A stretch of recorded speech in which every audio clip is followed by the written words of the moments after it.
Vamos lá, meus queridos, vamos então para a aula de ciclos de vida, o conteúdo do 11º ano de biologia.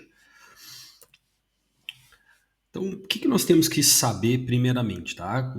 Os ciclos de vida, eles estão levando em consideração uma sequência de acontecimentos na história reprodutiva daquele ser que a gente está analisando. O que nós temos que perceber de início, que se torna um pouco difícil, é que para muitos seres vivos, nós vamos ter duas entidades durante o ciclo de vida. Não é o nosso caso, por exemplo, na maioria dos animais, onde nós temos o ser produzindo os gametas e dando origem a outro ser, e esse outro ser vai ter o seu próprio ciclo de vida. Em muitos casos, para que o ciclo de vida aconteça, para que ele se complete, ele vai ter que ser gerado uma entidade, ou seja, um ser, muitas vezes pluricelular, intermediário. Ele simplesmente tem uma função de produzir determinadas células, e essas células geralmente são as células reprodutivas. Então, esse é o grande passo para a gente conseguir perceber os ciclos de vida e o que no início causa um pouco de estranheza. Tá? Agora, o que a gente sempre analisa num ciclo de vida, obviamente, é reprodução sexuada. E essa reprodução sexuada, obviamente, ela vai envolver tanto fecundação como a meiose para então a produção de determinadas células.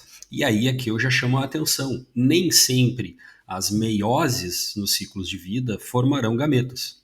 Tá? Muitas vezes elas podem formar esporos. E aí essas células formadas a partir da meiose, elas não vão sofrer fecundação, elas vão dar origem a um ser. Então isso é o ponto crucial para a gente conseguir perceber os ciclos de vida.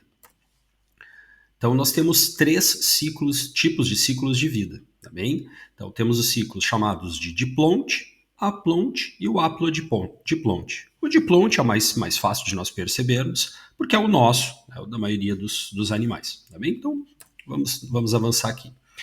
Agora, a gente tem que lembrar que dentro desses três tipos de ciclos que nós acabamos de ver, existem características que os três ciclos compartilham. Tá? Então, a primeira delas, a fecundação, garante a diversidade intraespecífica. O que isso quer dizer? Quando eu estou juntando células reprodutivas, no caso os gametas, eu estou adquirindo uma parte do genoma da geração paterna e uma parte da geração materna. Isso garante uma diversidade dentro daquela espécie. Tá? São formados os ovos, o ovo ou zigoto, no caso, né? A primeira célula formada após a fecundação. A meiose, ela forma células haploides, e aqui vem o primeiro destaque, que eu já tinha falado ali anteriormente, nem sempre a célula formada a partir da meiose será um gameta, nem sempre essa célula fará fecundação, tá bom? Agora, células sexuais. Vamos lá, exatamente indo ao encontro do que eu acabei de dizer. Então, elas podem ser gametas, mas elas também podem ser esporos. Bem, a gente já vai ver isso lá nos ciclos aplonte e haplodiplonte.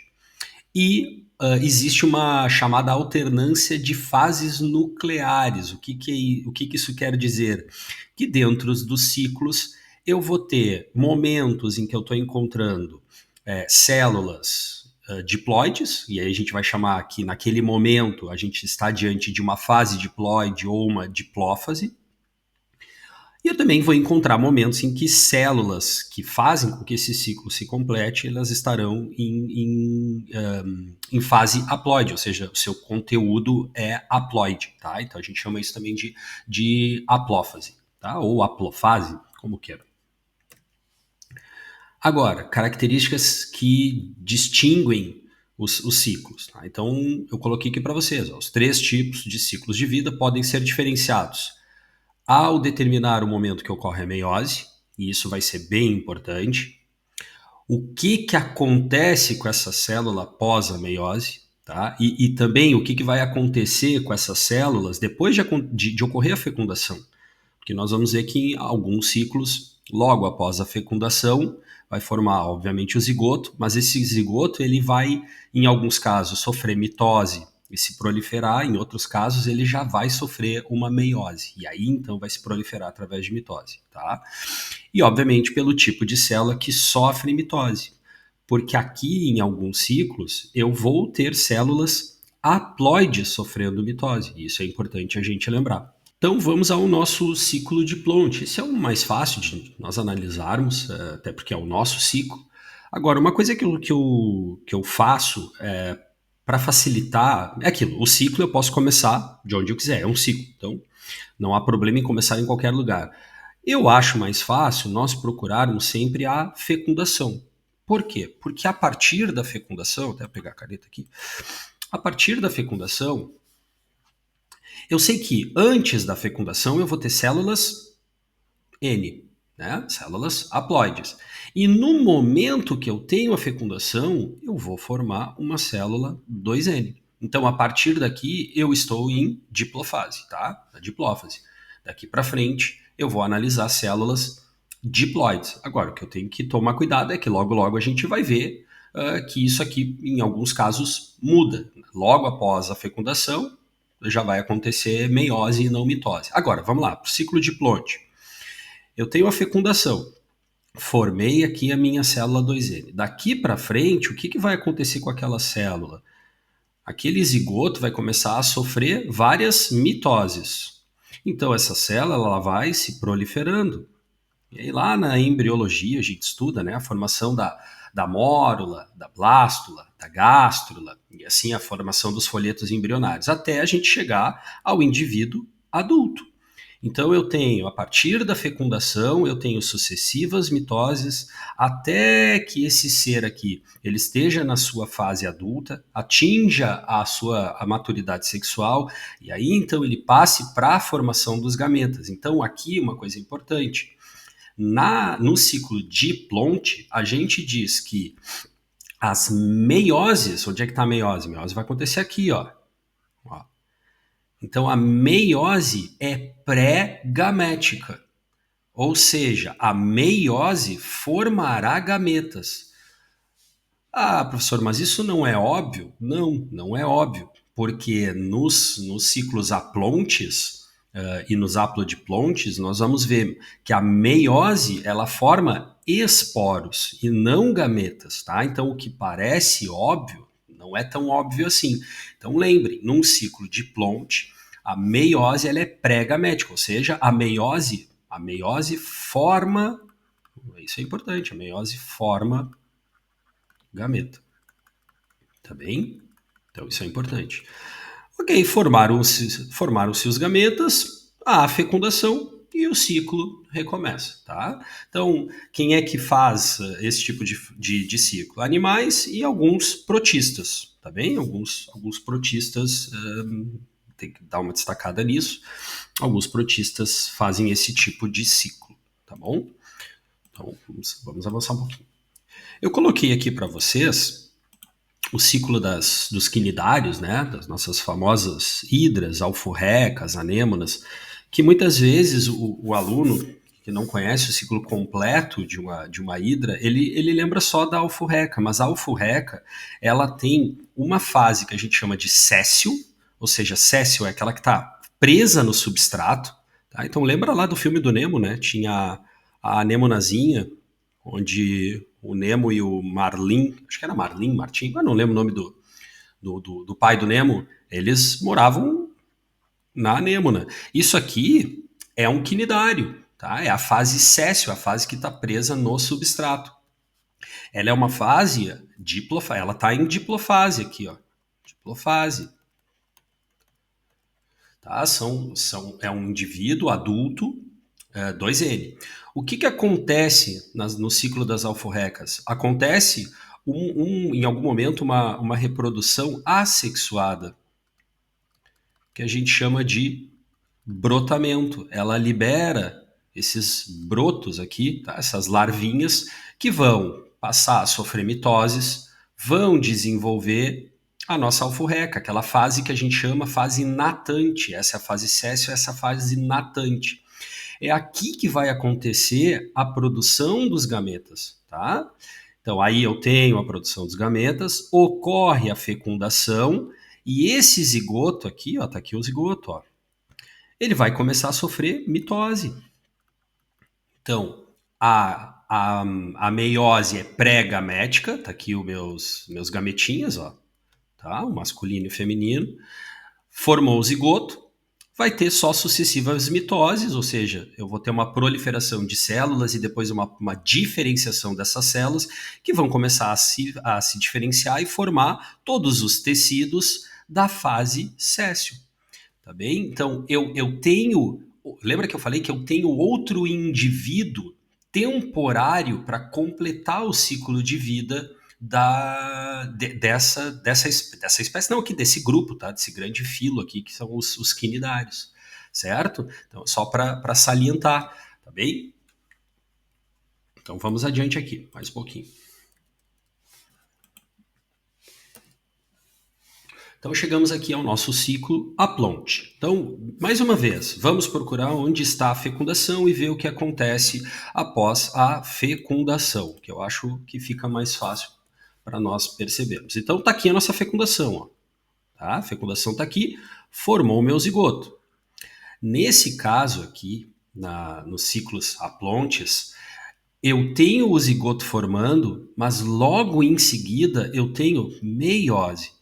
Então, aquele zigoto que se formou, ele não vai sofrer mitose e se proliferar. Ele já vai sofrer uma meiose, e aí aquelas células formadas a partir da meiose, elas vão começar a sofrer mitose, tá? Então, eu tenho uma coisa assim, ó. Aqui tá 2N, isso sofre mitose, sofre meiose, formando células N, e cada um desses grupos aqui, então, vai se proliferar por aqui meiose, aqui mitose. Vai se proliferar por sucessivas mitoses, dando origem ao meu ser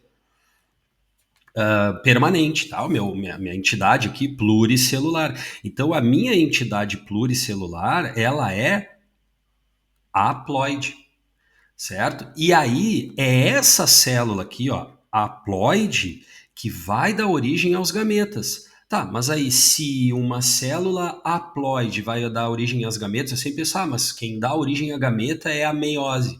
Não, porque eu não tenho meio N. Então aqui o que vai acontecer? Mitose, tá? Então eu tenho assim, ó, eu tenho uma célula N que vai dar origem há duas células N, obviamente, só que essas células aqui, elas vão se diferenciar, tá? Eu vou botar um flagelinho aqui, tá? Só para dizer que está se diferenciando também, mas nem é sempre isso não é sempre isso que acontece.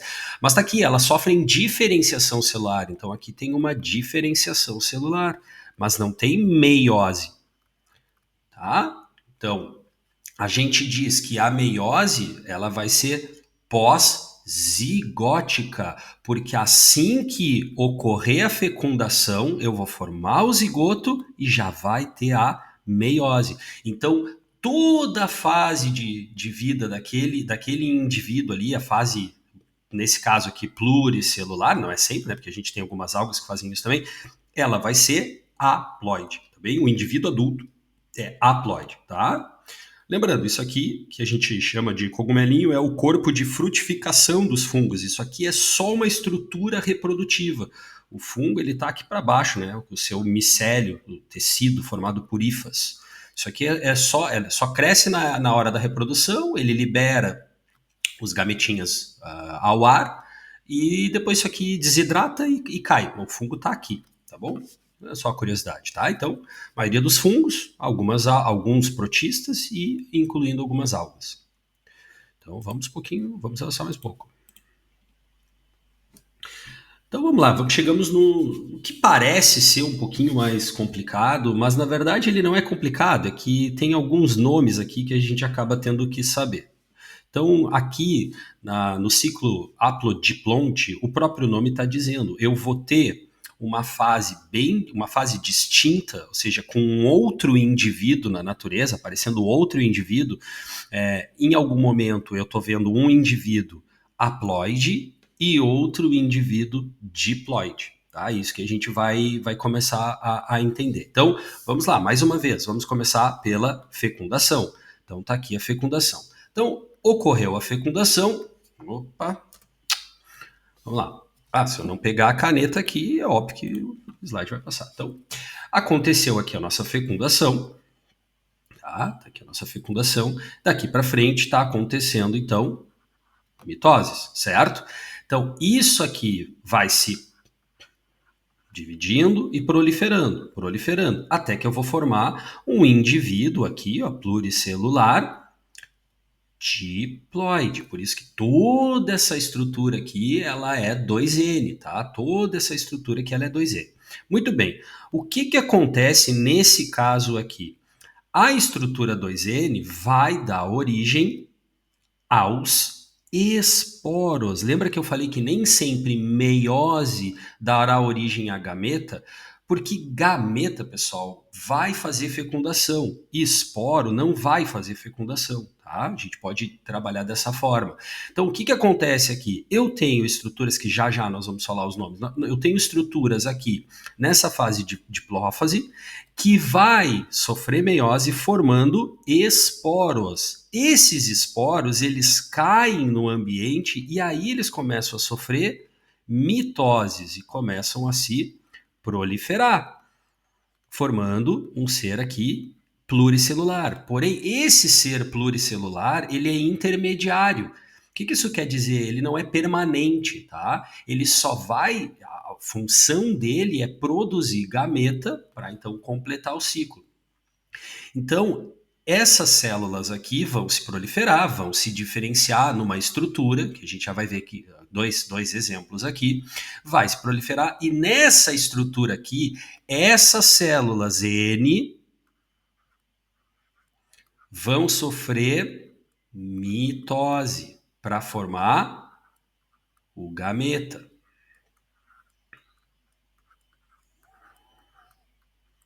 Tá bem? Mas é mitose, porque ela já é N, não existe meio N, então ela sofre mitose e vão formar então os gametas. E aí, obviamente, esses gametas vão sofrer a fecundação e vão completar o nosso ciclo.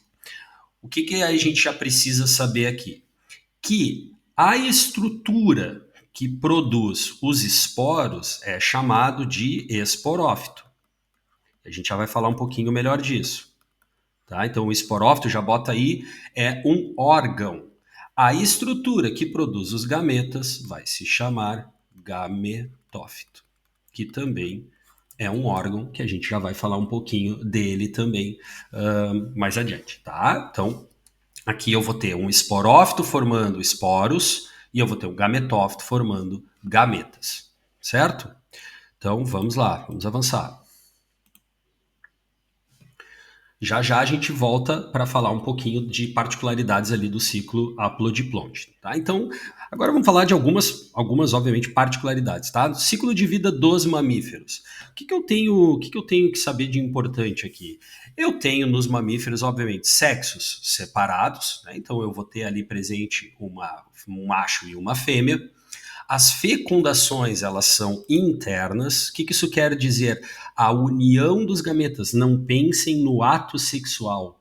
Quando eu falo de fecundação, é onde irá acontecer a fecundação? É dentro da fêmea ou no exterior? Exemplos. No nosso caso, a gente sabe que é no interior das fêmeas. Mas peixes, tá? Claro, não estou falando de mamífero, estou só dando um exemplo agora de fecundação externa.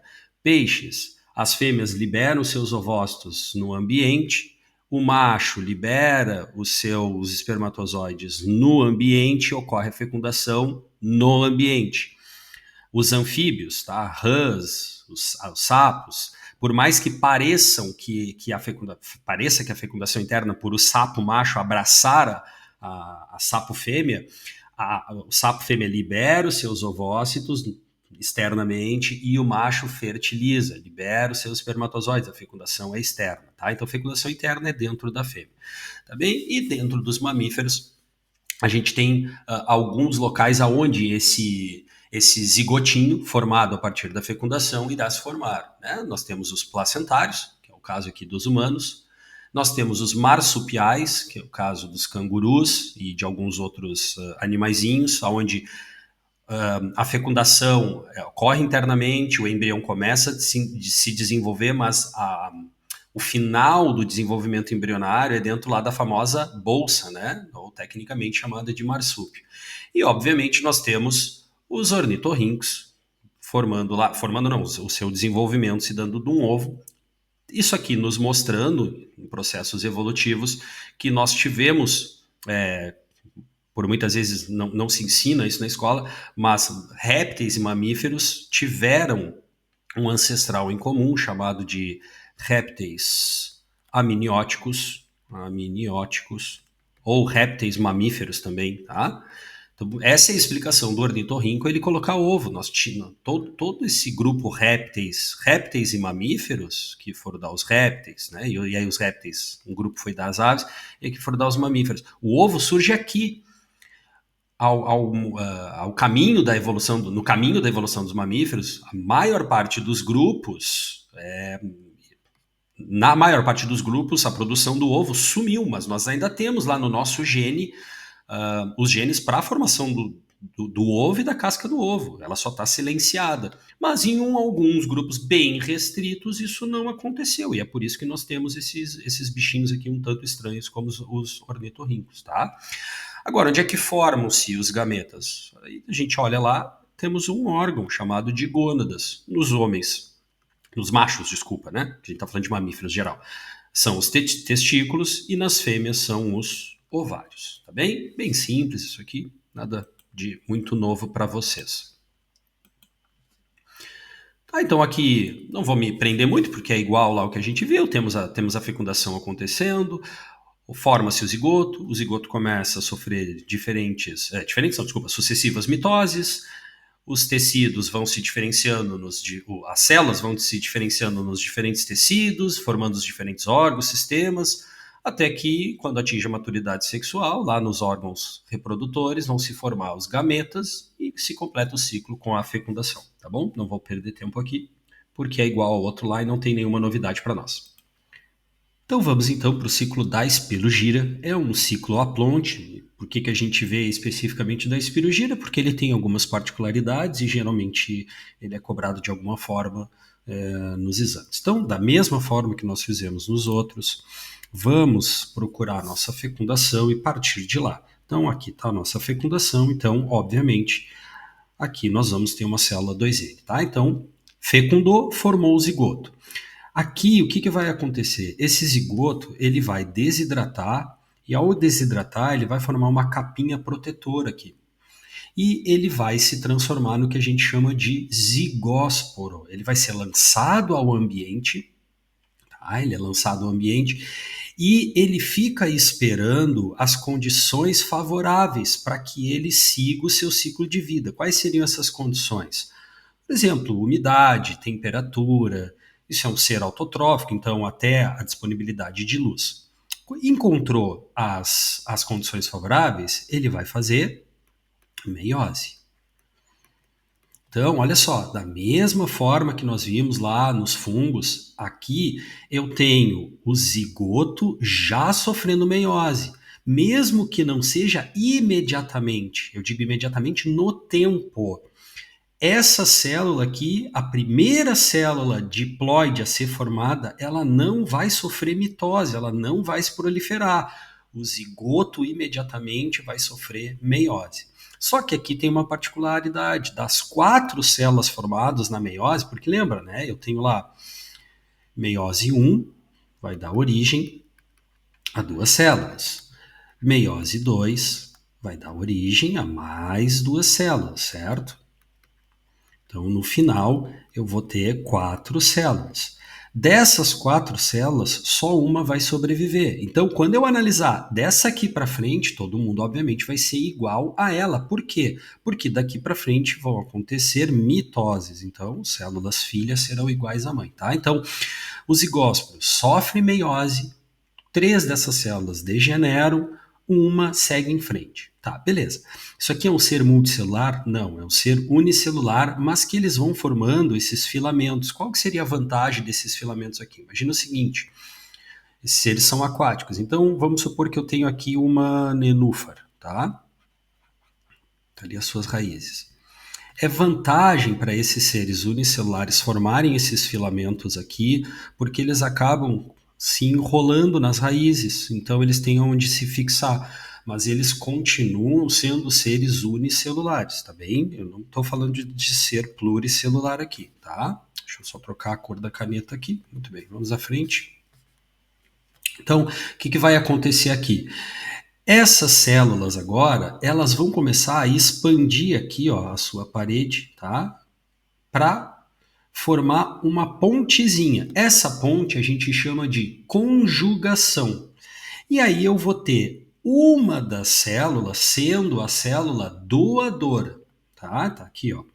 E essa célula doadora a gente vai chamar de gameta. Então aqui a gente tem o gameta.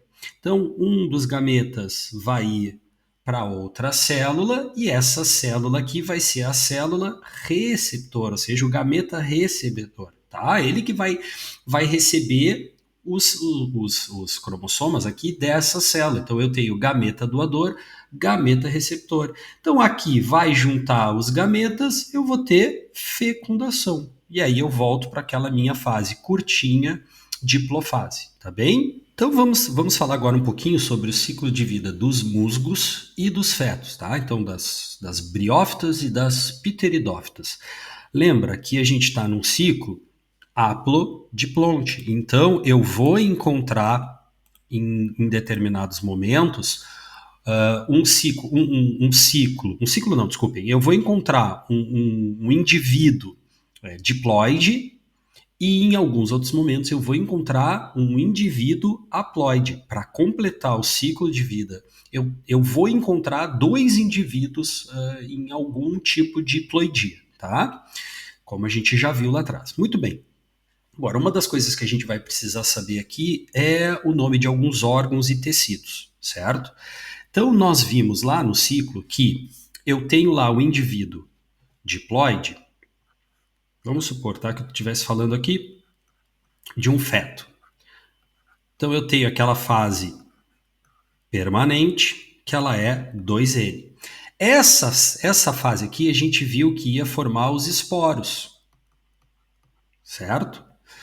Então, isso aqui, nessa folhinha aqui do feto, por exemplo, estou falando de forma, aqui só dar o exemplo, tá? A gente já vai ver as particularidades. Quem formar os esporos, o órgão que forma o esporo, vai se chamar, como nós já tínhamos visto lá atrás, esporófito. Então, coloca na cabeça, esporófito é órgão. Órgão é um conjunto de tecidos. Então, eu tenho que olhar algum tecido aqui importante para mim. Então, é um conjunto de tecidos. Quem que é o tecido importante aqui no esporófito para nós aprendermos? É o chamado esporângio. E aí, é aquela relação que eu sempre falo das etimologias, tá? Se eu pegar a palavra esporângio, ângio quer dizer envoltório. Então, está formando uma bolsinha. É cada uma dessas células aqui, ó, cada uma dessas células aqui está formando esse tecido, o esporângio. O esporângio é um tecido. São essas células aqui que vão sofrer meiose e dar origem ao nosso esporo. Tá? Então, esporófito é o órgão, esporângio é um dos tecidos deste órgão, porque aqui a gente também tem um outro tecido de sustentação. É o esporângio que vai sofrer meiose e vai formar, então, os esporos. Tá? Então, aqui a gente já está falando do esporófito, certo? Vamos falar agora um pouquinho do gametófito. Então, vamos avançar aqui mais um pouquinho. Quando eu falo do gametófito, da mesma forma, eu vou ter um gametófito, como nós vimos lá anteriormente, um gametófito masculino e um gametófito feminino, tá? Então, o gametófito, não esquece, é o órgão. Olha aqui, ó, de novo aparecendo aquela palavrinha, ângio. Então, o gametângio, já coloquei aqui, é tecido. é o tecido com células que vão realizar a mitose. Por que mitose? Porque o gametófito é N, certo? Então aqui é aquele caso em que eu vou ter formação de gameta a partir de um processo chamado mitose e não meiose, tá bem? Só que aqui o gametófito, como existe um gametófito masculino e um gametófito feminino, se deu o nome próprio aos tecidos que vão realizar a formação dos gametas. No masculino, nós vamos chamar de anterídeo. Esse anterídeo ele vem lá daquela palavrinha chamada antera, que é o local lá nas florzinhas. Ah, ficou horrível esse meu órgão feminino aqui, da flor, tá? Isso aqui era para ser uma flor, tá bom? Aqui estariam as sépalas, as pétalas. Isso aqui é a antera, é onde vão se formar o chamado pólen, tá? Então, como isso aqui é a estrutura masculina da flor, e essa parte aqui se chama antera, o gametângio masculino foi então chamado de anterídeo, tá bem? Deixa eu apagar isso aqui. Então, tá aqui, eu tenho o meu anterídeo. Então, essas células aqui, todas N, vão sofrer mitose e vão formar, então, o meu anterídeo maduro. O anterídeo maduro vai sofrer diferenciação. Então, aqui tem um processo de diferenciação e aí vai formar, então, o nosso chamado anterozoide. Da mesma forma, eu vou ter um tecido feminino especializado em produzir o gameta feminino. E aí, como nós temos uma relação lá das flores também, a nomenclatura que se escolheu foi o arquegônio, tá bom? Então, o gametângio feminino é chamado de arquegônio e ele dará origem ao gameta feminino, que é chamado de oosfera, certo? Então, se eu lembrar que gametófito é órgão, depois fica um pouquinho mais fácil perceber que gametângio, e o anjo é o envoltório, é o tecido, é uma bolsinha que está formando então os gametas, sejam eles masculinos ou sejam eles femininos, tá? Então vamos ver agora um pouquinho isso em cada um dos ciclos, porque eles têm diferença, certo? Muito bem, então, quando eu estou diante do ciclo do musgo, a principal questão aqui que nós temos que perceber e diferenciar dos musgos para os fetos é que nos musgos, os gametófitos, eles vão ser independentes. O que eu quero dizer com independentes? Eu tenho no ambiente o gametófito masculino separado do gametófito feminino, tá? Então, olha só. Aqui eu tô com o meu esporófito, tá? Isso aqui é o esporófito. Aqui ele já está representando o esporanjo porque está produzindo ali os esporos, certo? Então aqui eu tenho o meu esporanjo que vai formar os esporos. Esses esporos, alguns deles vão dar origem ao gametófito masculino, outros vão dar origem ao gametófito feminino, ok? O gametófito masculino, obviamente, vai formar o anterozoide. O anterozoide, ele é móvel, tá? Então ele tem lá um flagelinho. E é até por isso que os musgos, as pteridófitas, elas ainda precisam da água, porque como esse gametófito ele é móvel, ele precisa de um meio para se locomover. Então eu tenho aqui gametófitos separados no ambiente. Isso aqui é uma estrutura temporária do ciclo de vida. Essa é a chamada estrutura permanente. Muito bem. Foram produzidos os gametas, o gameta masculino vai encontrar o gameta feminino, lá vai encontrar a oosfera, lá no arquegônio, e aí então eu vou ter a minha fecundação, tá bom? Então, lembra, no musgo eu tenho gametófitos separados, masculino e feminino são separados. Agora, quando eu olho para os fetos, eu tenho os gametófitos numa mesma estrutura, chamada de prótalo. Então, mais uma vez, ó, aqui está o meu esporófito.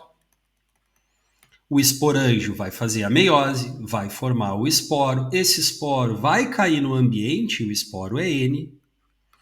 O esporófito, o esporo vai cair no ambiente, vai se desenvolver, formando uma estrutura, obviamente, haploide, só que é uma única estrutura. Então, em um determinado local dessa estrutura chamada de prótalo, eu vou ter um gametófito masculino e numa outra região eu vou ter o gametófito feminino, tá? Aqui está o contrário, né? Aqui está o feminino, aqui está o masculino. Mas, enfim, eu vou ter na mesma estrutura os dois gametófitos. Então, eu vou ter aqui o meu anterídeo produzindo os meus anterozoides. Da mesma forma, ele vai precisar da água para se locomover e chegar até o arquegônio. E o anterozoide, então, se juntar com a oosfera, dando origem, então, ao nosso zigoto. E aí, esse zigoto, obviamente, vai sofrer sucessivas mitoses até formar, então, o meu indivíduo, que a gente chama, né, diploide permanente. Então, isso aqui é a estrutura permanente, tá bem?